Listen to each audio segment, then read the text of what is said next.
All right. Well, welcome everyone. My name is Christina Borja Alfano. I am a grants manager with the Office of Insular Affairs, and just want to thank you for joining us for today's workshop.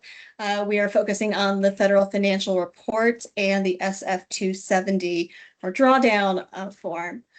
Just a couple of reminders, and you've already heard me say it twice if you've been on here for a few minutes, but we do have some other grant managers here today. You just heard Tanya Joshua's voice. I believe Miriam Porter is also here. And I think that's it so far, but our staff is monitoring both the participant lists if you raise your hand, the chat function, and the Q&A. So please feel free to raise your hand or send a message or question in and participate with us today. And also, if you would please remain on mute if you are not speaking, just to kind of keep the background noise out and make sure everyone can hear. We'd really appreciate it.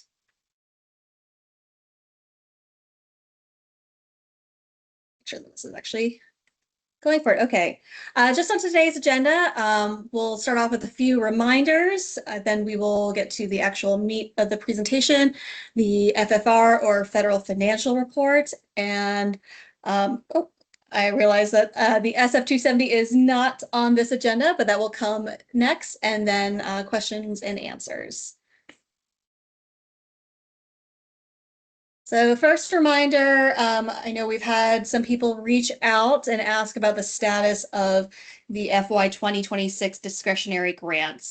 As a reminder, the open period for applications closed on June 8th, and all of the grant managers are reviewing and scoring the applications, as well as reaching out to our subject matter experts for some of the more particular programs, Brown Tree Snake, energizing insular communities.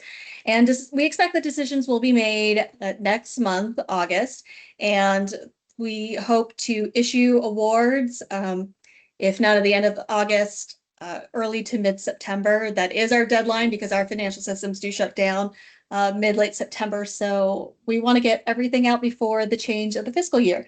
And then also, notices that we are not awarding grants. So projections will be sent out by the end of the fiscal year as well. Second reminder, the Office of Insular website has a lot of information, and we'll be adding some more information too coming up. But in order to reach it, you can go to the DOI website, doi.gov/OIA. From there, if you click on what we do in the sidebar on the left, you can get some more information, especially on grant programs and how to apply the different programs, which I believe most of you are all aware of, but also the links to the workshops that we have been conducting. Again, this is workshop number 5, so we've already had several before this, and you can find the PDF copies of the presentations as well as the video recordings and any other documents or slides that might have been part of those presentations. And also, you're of course welcome to reach out to your grant manager or any one of us for further information. Last reminder, which kind of serves as our segue for into our topic today, but the semi-annual reports are due this July 30th. So just in a day or so, depending where you are right now. Again, that is the Federal Financial Report, which we'll cover shortly, and the PPR, the Performance Progress Report, the Narrative Reports. Again, even if you haven't had any drawdowns or you haven't had any progress this last reporting period, which runs from January 1st to June 30th, you are still required to submit a report per the terms and conditions that are conveyed with your award agreement. There may be one or two of you who are managing grants that have a quarterly report. And if you have no idea what I'm talking about, don't worry, that's great. But there are a couple of grants that we have that have quarterly reports. again, please go into Grantsolutions and submit those, and we'll get in a little further to that. But do I have any questions so far? And am I going at a decent speed? I know I tend to rush. So please feel free to let me know. You're doing a good job not rushing, Christina. I'm Thank hearing you. you loud and clear. Thank All you. right. Thanks, Tanya. Tafina, I see your hands up. Yes, so quick question, on the financial reports and the PPRs. So recently we had, projects that were moved to our UEI numbers, Mhm. and, we we're just now accessing it on the website, on Grantsolutions. Where would we get? I guess we would reach out to the government office that moved it over, and we Yes, take it from and there. if I recall, Tafina, we moved a couple of the EIC grants, I believe, to your UEI. When we get to that point, we can talk about that, but we can give you further information on how to get that, because those would not have been automatically conveyed from the previous period of performance. But if you Got it. don't Okay, mind, we'll thank you. hold that to the end, because that's a very unique case. Sounds good. Thank you. All right, thanks. Okay, so the Federal Financial Report, the FFR, again, all the reports are due 30 days after the end of the reporting period. Again, the two semi-annual reporting periods are January 1st through June 30th, and then July 1 through December 31st. So depending which reporting period you are, your reports are either due July 30th, 30 days after, or January 30th. But we have been known to allow for some flexibility with January 31st and July 31st. The financial information required on this form is for each individual grant award. We are tracking cash transactions, federal expenditures, unliquidated obligations, and any remaining unobligated balances. Ideally, if you are the project manager that has access to Grantsolutions, you can actually enter in this information directly into the Grantsolutions via a worksheet. That works if you have somebody with the financial signatory authority. I know some agencies will fill it out with a project manager, and then may have, say, Secretary of Treasury or the director of the office, someone who may not necessarily have access to Grantsolutions. Or if you're like us, they have access, but someone is of a pay grade that they don't really have time to go in, so they would rather sign a paper form and then you can upload it. That is also possible. When you go into Grantsolutions, there is that option to upload an attachment. One quick note, if you have a project that spans multiple grant numbers, for example, some of our CIP grants where it's a large project with multiple years of funding, you will need an individual FFR for each grant number, not each project. When you're looking in Grantsolutions to submit those project reports, you will have to go into the past reporting period to access the most recent period. As of right now, if you were to go in, the current reporting period would show for July 1 to December 31st. So you will have to click past reporting periods. It will then drop down all the most recent and all the reporting periods up to the time that what the award was issued. So Tafina, for you, for those grants, because the funding had to be reissued due to a change in UEI, you're only going to see the most recent reporting period, but we can get you the older reports that were associated with the previous grants. Please be sure to pay attention to the dates in the due date column right here when you are submitting your reports, to make sure you're submitting under the correct reporting period. Because again, if you were to go to this page under managed reports for your grant, you could click the current reporting period, which is not the period whose reports are due, and you would be submitting under that. And then you would potentially be showing up as overdue on what is actually due. If for some reason you need a correct report after submitting it, you have to reach out to your OIA grant manager. They will then have to return the report to you. Unfortunately, once the report has been submitted, there's no way for the grantee to recall it on their own. Believe me, it's a pain point for us as well, and it has been a pain point for people across the departments. But feel free to reach out to us and we will reject that and send it back to you. Now, the federal financial report, on the right-hand side, this is what the fillable PDF or the paper form looks like. But if you will note, all these numbered boxes do match up with the Grantsolutions worksheet. So your first box is going to be DOI or any other grant agency that you're working with. Grant number, the D number will go into box number 2. Organization name, of course, your organization. All this information, when you go into Grantsolutions, should automatically already be pre-filled for you because it is based on your organization's unique entity identifier number, the UEI. So that is one benefit to entering the information directly into the Grantsolutions worksheet. Of course, you are welcome to use the FFR. Unfortunately, this version that's showing on the screenshot is an old expired form. It's pretty similar.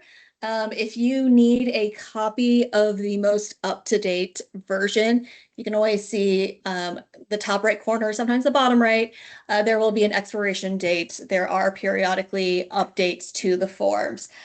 You can go to grants.gov. There is a forms repository on there. Alternatively, you can reach out to your grant manager and we can send you a fillable PDF version of that form. Did we have somebody with a question? I thought I heard a voice. Okay. So again, your reports, the majority of you will have semi-annual reports, reporting due twice a year, with a few exceptions. You will show that your, again, organization, UEI, EIN number, those should all be pre-populated if you are using the grants worksheets. The project grants period, you can, hello?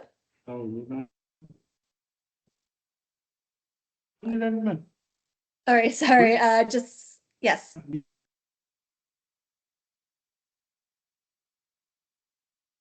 I'll try to mute folks who aren't talking, Christina. Yeah. I think it's accidental. Okay, and just in case it isn't, and we're just having mic issues, please feel free to send anything in the chat.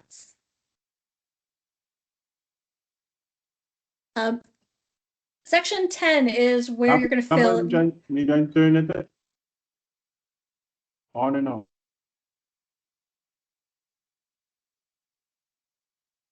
I'm sorry, was that intentional this time?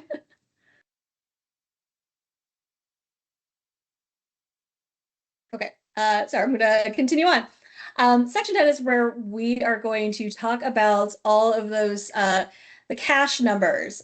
Lines A through C are going to account for your cash receipts, also better known as your drawdowns. This can be either for just the reporting period, that 6-month period, or for the lifetime of the grant. This is Haley's note that she personally prefers to see the entirety of the grant. I would agree with her on that as well. Line A should show how much you have actually drawn down, which could differ from line B, how much you've spent or obligated on the grant. And line C will be the difference there. Again, if you are using the Grantsolutions worksheet, that will be calculated for you automatically, and it should show up as 0 or a negative number. If it's positive, that means you have cash on hand, and considering that most, if not all of our grants are handled on a reimbursement basis, there really isn't a reason that there should be cash on hand. Usually it means maybe you went to pay an invoice and something came up under budget, which we always love, but those funds should be returned to the grant.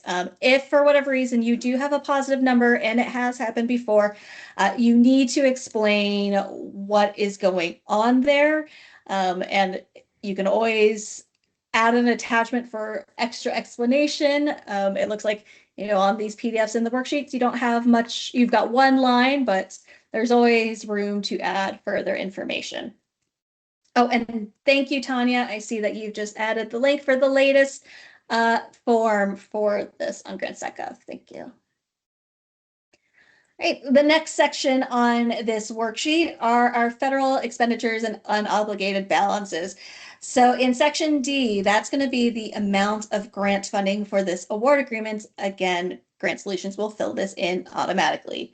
Line E is the amount of money that you've paid out for the project, whether or not you've drawn down your reimbursement or not. And typically it should match line 10B, what we saw on the last screen.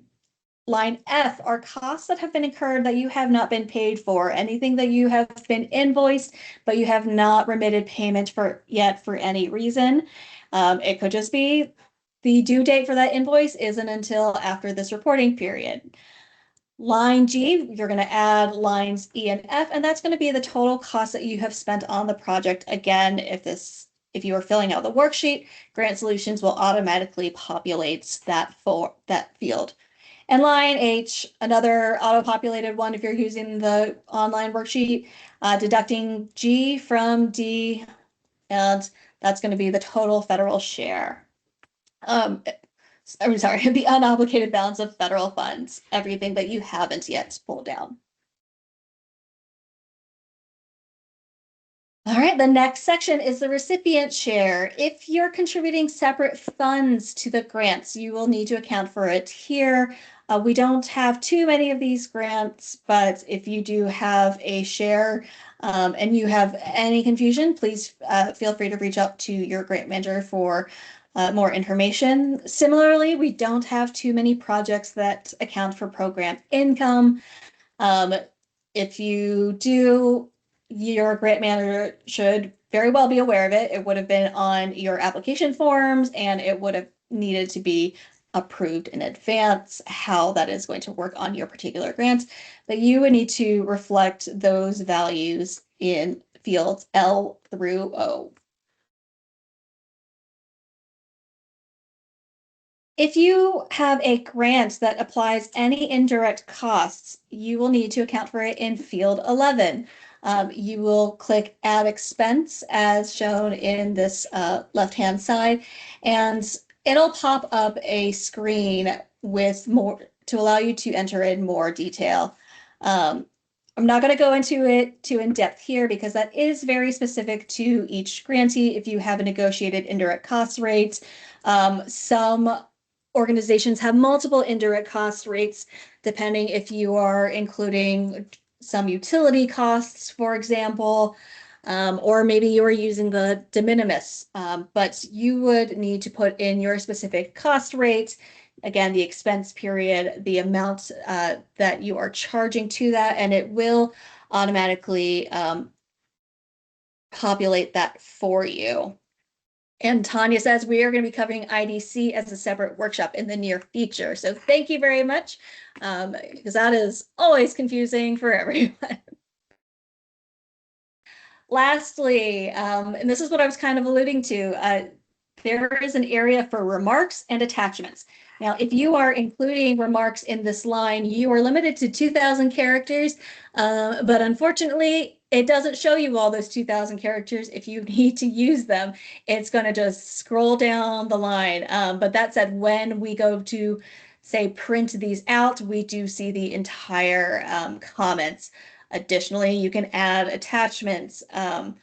Always love any attachments. If you've got some accounting files, say from your financial management system, maybe a journal ledger, you wanted to add some invoices, you should be able to include those here. Again, if you have cash on hand showing in line 10C, 10 Charlie, you must include an explanation in this section or as an attachment.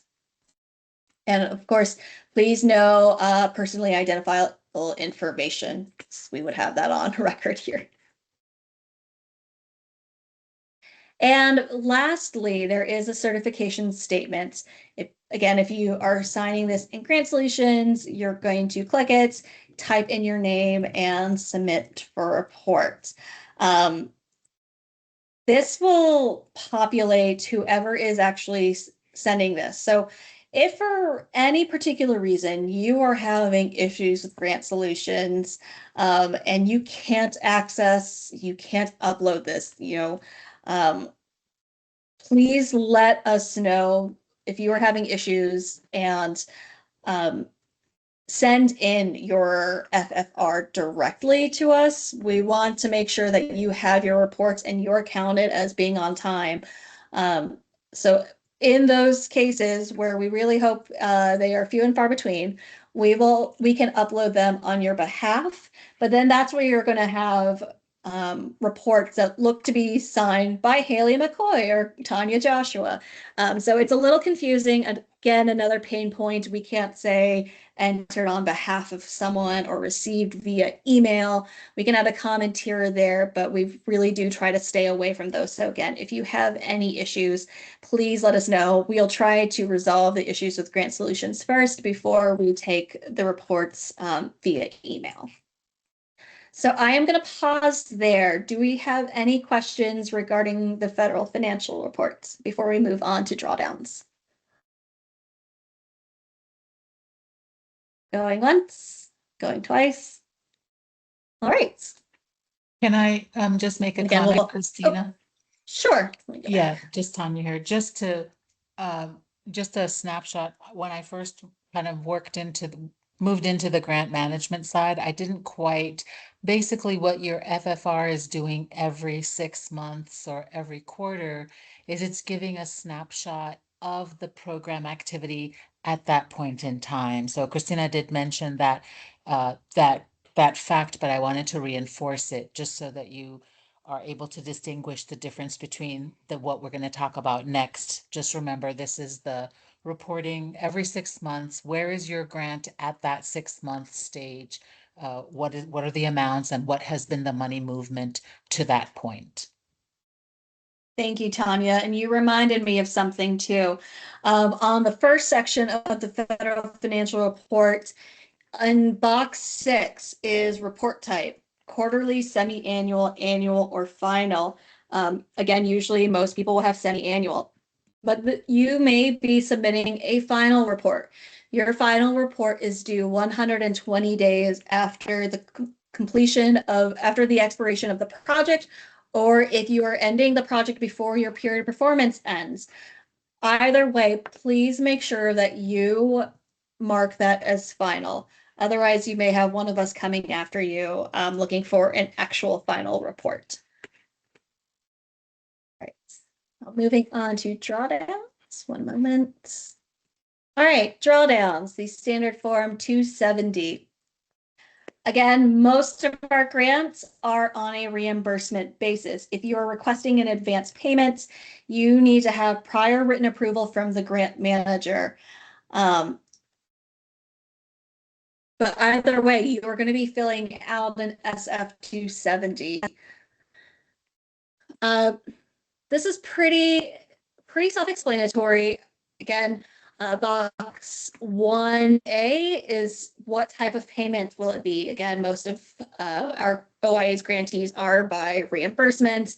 If it is your first or your 10th, you want to make sure it's your partial drawdown, unless this is your final drawdown. Box 4, I know Haley says you don't need to fill out boxes box 4, but please do actually identify which grant it is, especially if you are with an organization that has multiple grants. Personally, I prefer this D number. That's going to be D. The two numbers will be the fiscal year that the grant was issued in, and then the identifying numbers. That's a little easier to track down, and especially when we're going into ASAP to approve payments versus, say, CNMI-CIP-2024-13. We can still track it down that way, but if you enter in this D number, that makes it a lot faster for us to match things up. And again, recipient organization, who's actually going to be paid, whose name is on bank accounts. Unfortunately, Grantsolutions doesn't have this. It won't auto fill this out for you, but hopefully this is all information you have, and you should have it if you've set up an account with us.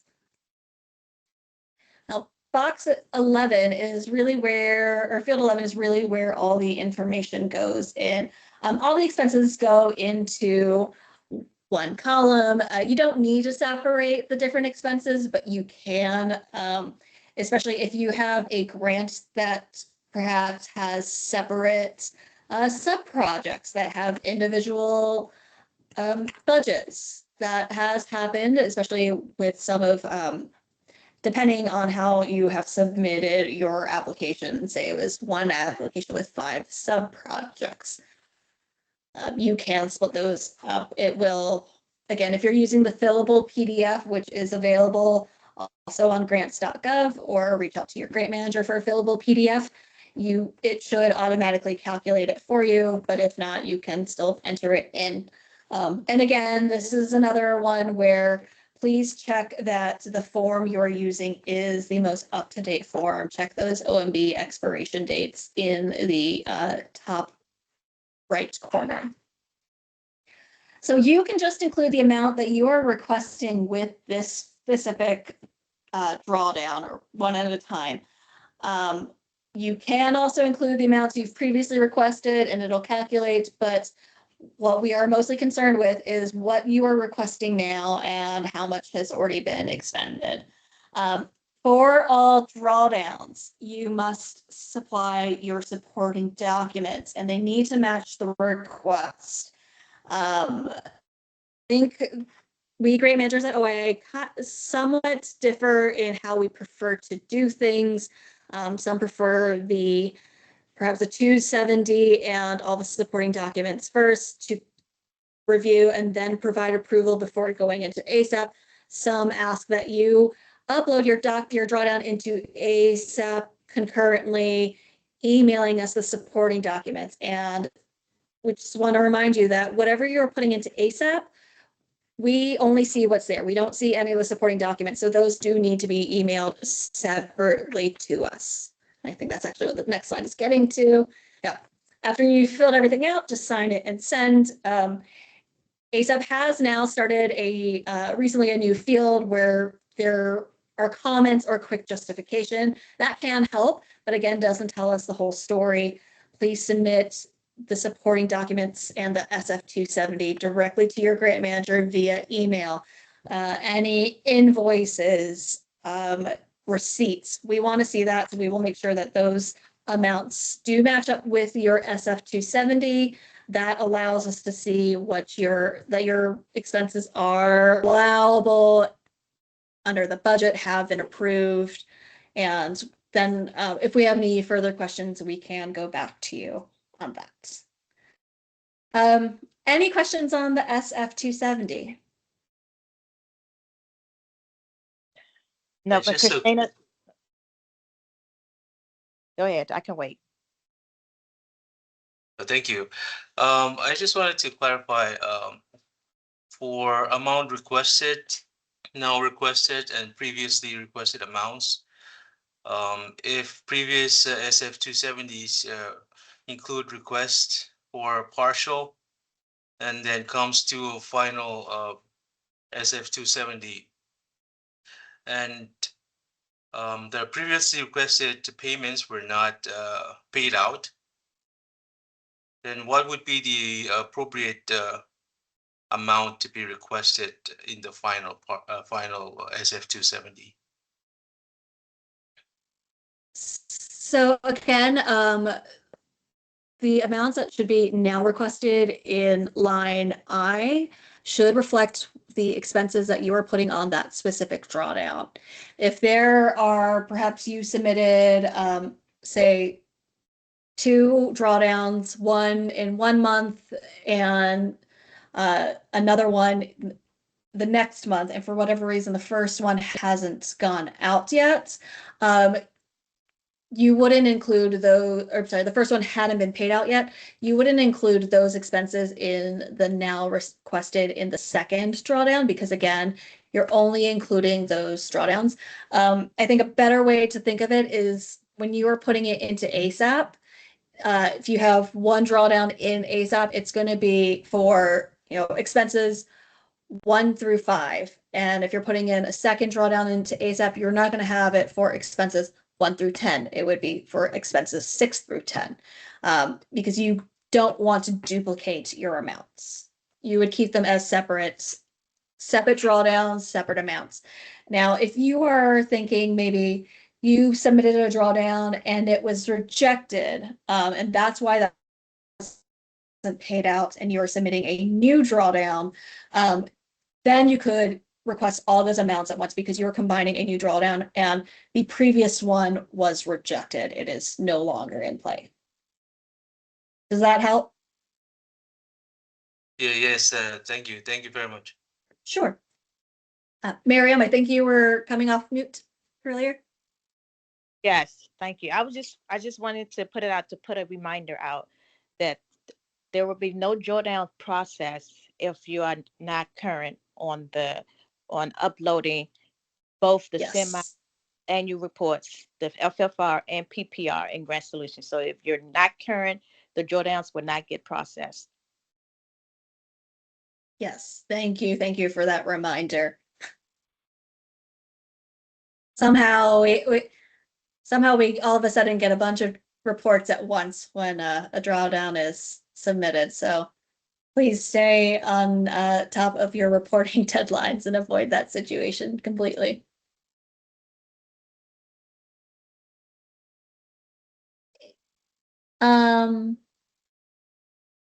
This was a very quick one. It's just great. Our next workshop is going to be on August 25th, Tuesday, 6 p.m. Eastern, Wednesday, August 26th, tomorrow Standard Time, or in the FAS.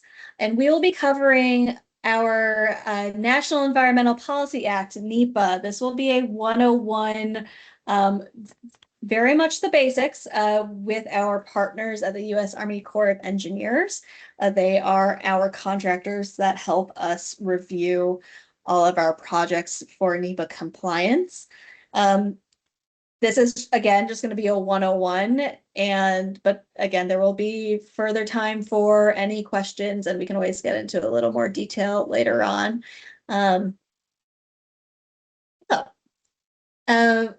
And actually, one last thing, while we are still on this topic, before I get to the very final slide, when it comes to 270s, we are coming up to the end of the fiscal year, and I don't have the date right in front of me right now, but we will be sending out, or maybe you'll see it on our email signatures, that there will be a short blackout period for drawdowns right at the end of September, just for annual maintenance, and things open back up on October 1. But there is a good week and a half where we can't process any drawdowns. So again, you're going to want to get those drawdowns in when you are ready.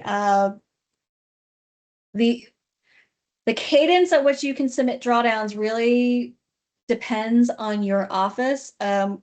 We have had organizations that maybe submit all of their drawdowns for a month or a quarter at once, or some of them submit it as they get invoiced and they are paying out their bills. That is really up to you, but you just want to make sure that you are on top of your accounting on that.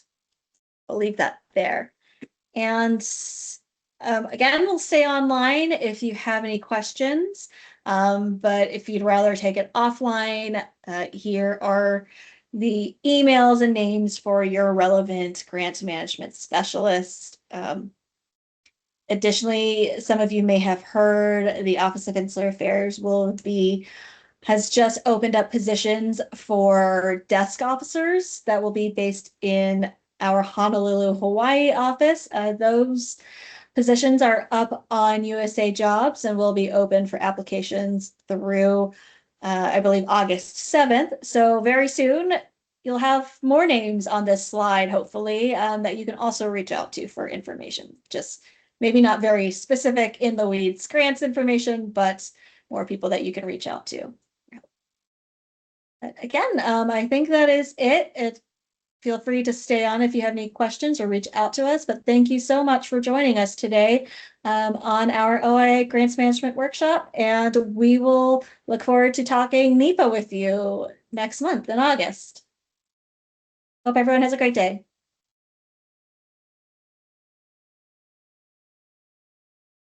Thank you.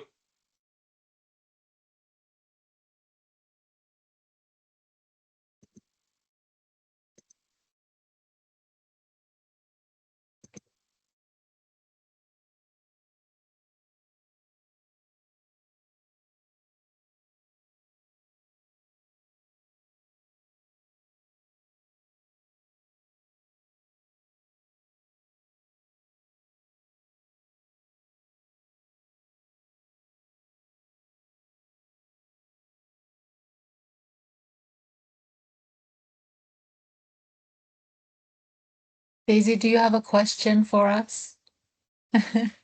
You're on mute, but I see you talking.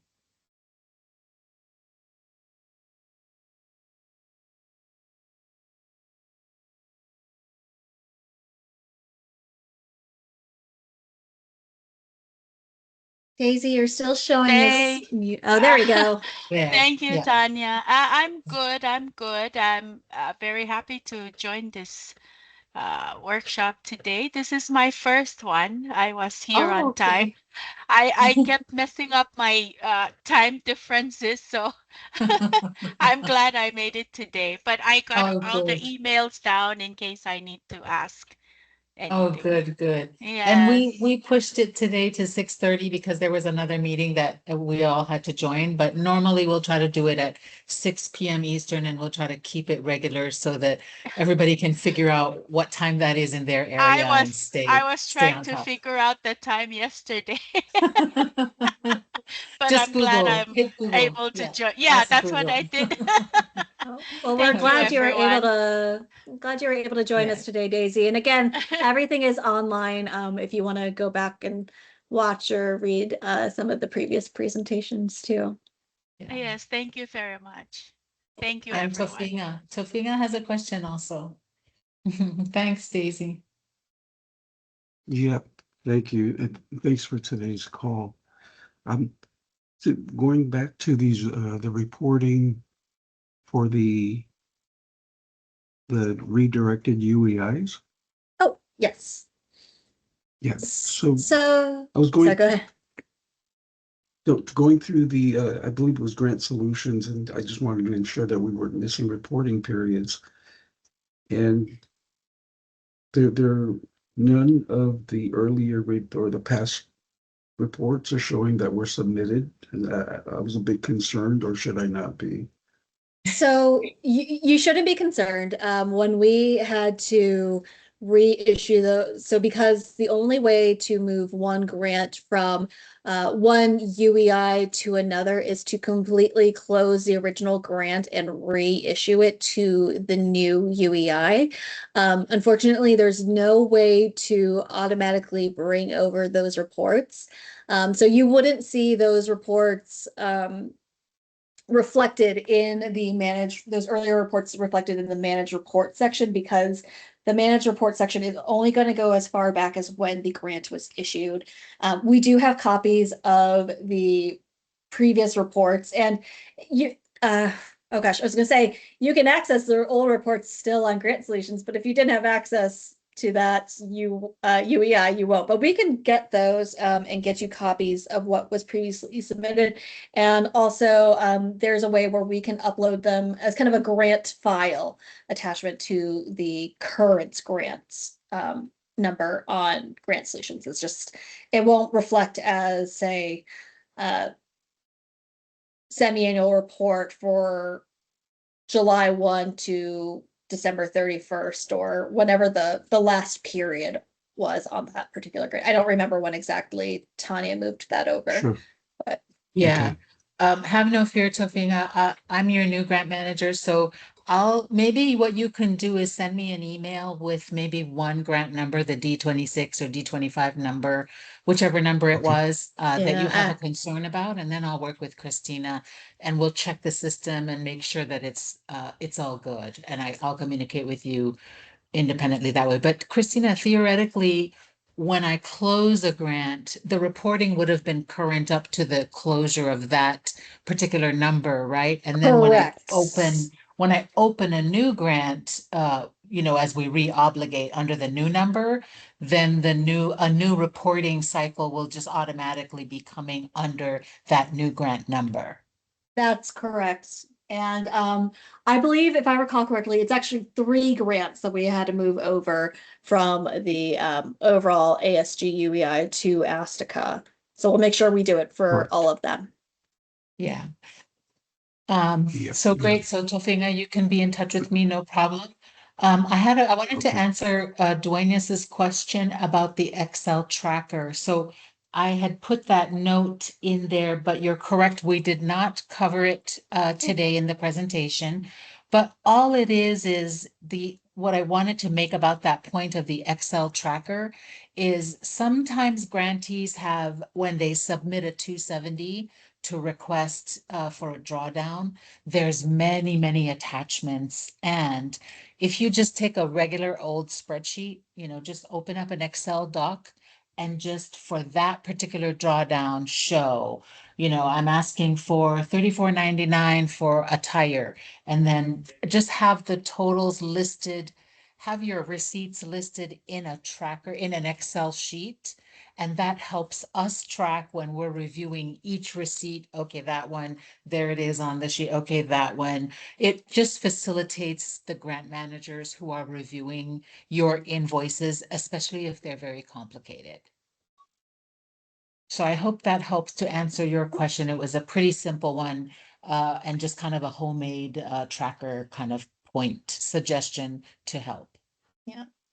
Some of the agencies, depending on if you're with, say, a bigger local government or you're in a smaller office, some of them will issue automatically those journal reports. But even sometimes we are really just matching up, going back and forth between PDFs, trying to find where is that $7.85, and we're kind of adding up all the things. So if you have the time to make things easier on us, that would be great. Thank you. One more quick question Sure. for the reporting. So there is a difference between your final report and your closeout report. Is that right? No, the final and the closeout should be the same. Okay. Okay. Yeah. All right. Fair enough. Thanks again for today's call, and I look forward to the next one. Thank you for joining us. Thank All you, right, take care, everybody. guys. Bye.